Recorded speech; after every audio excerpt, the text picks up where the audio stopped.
Hello po mga ka-diaries, narito po muli ang Lakwatchero Alvin Flores para sa isa na namang episode ng Bicycle Diaries.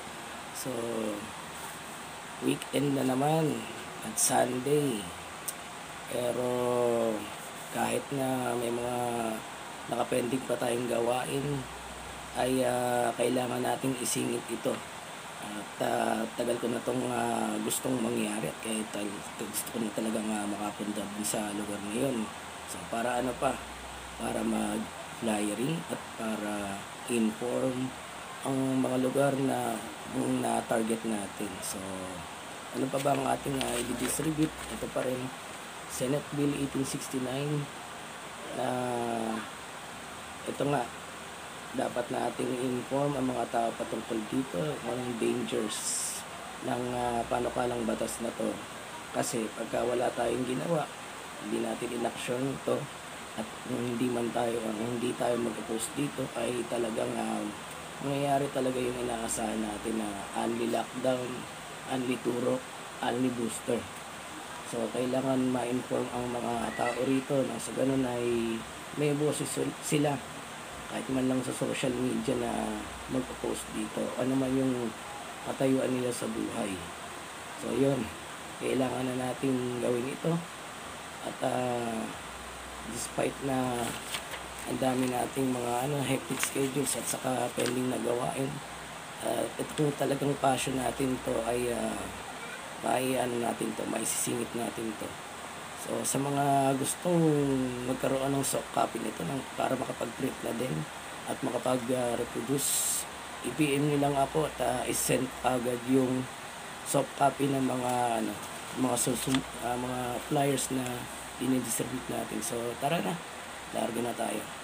Mga ka-diaries, nakalimutan ko palang sabihin, saan nga ba tayong lugar na pupunta? So ano pa ba, palayo na naman tayo ng palayo ang nakaraan sa Pulilan. So ngayon naman, isa ring makasaysayang lugar ang ating pupuntahan na gustong gusto ko nang makapunta ulit doon. Tagal-tagal ko nang di nakapunta for the third time. Pagka nangyari yun, pang third time na yun. So pupunta ulit tayo sa dati siyang bayan, pero ngayon siya ang pinakabagong lungsod. Walang iba kundi ang lungsod ng Baliwag. So larga na nga tayo.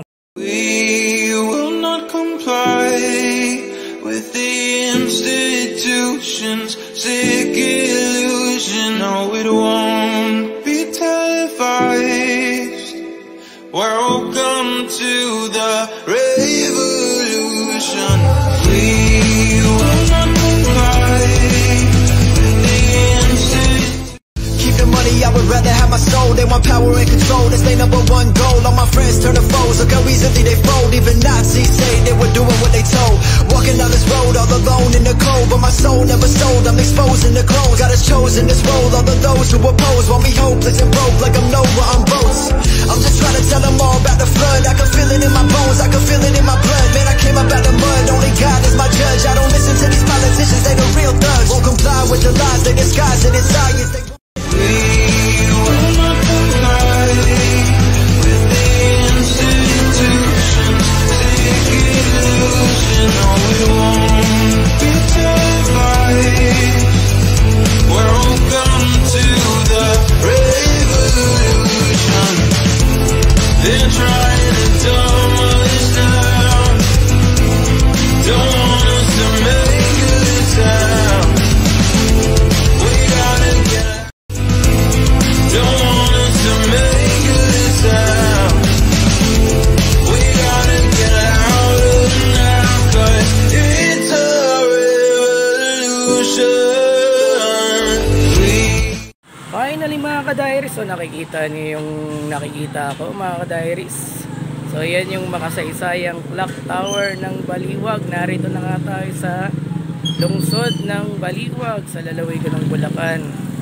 So tanghali na tayong nakarating dito, pero adya pa rin, carry pa rin yan. Simulan na natin ang pagpa-flyering.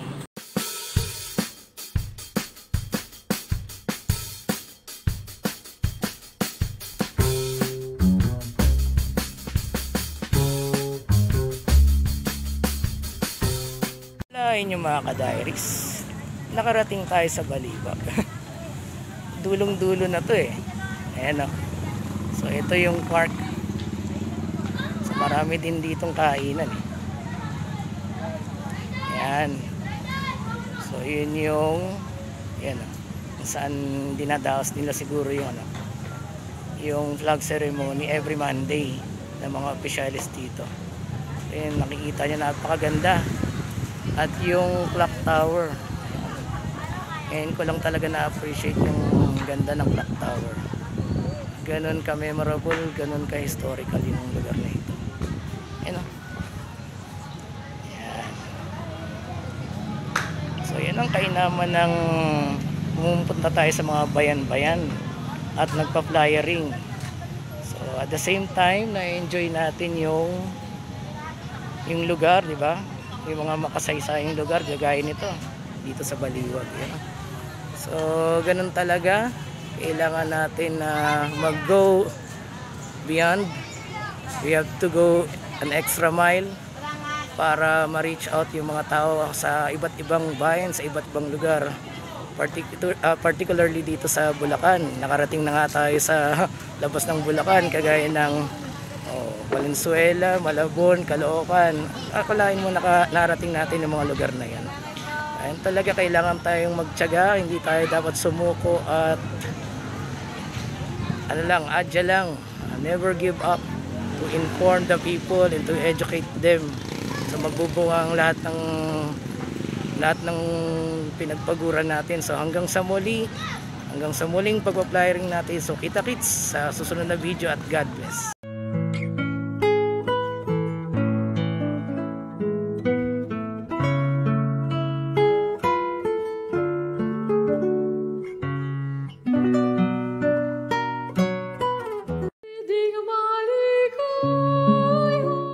I got God in my corner, there ain't a man that could stop me. I already gave my soul to him, not the Illuminati. Now I got an army of people that's right beside me. Heaven over Hollywood, evil can never stop me. Media want you nervous, they wanna make you feel worthless. The government is a circus, had to fight off these serpents just to get back to the surface. My soul is not for purchase, God's the only one I service, I'm his servant. Going through hardships in my darkest, I know he gon' take my hand. When life get hard, it's like a promise that you gotta trust this.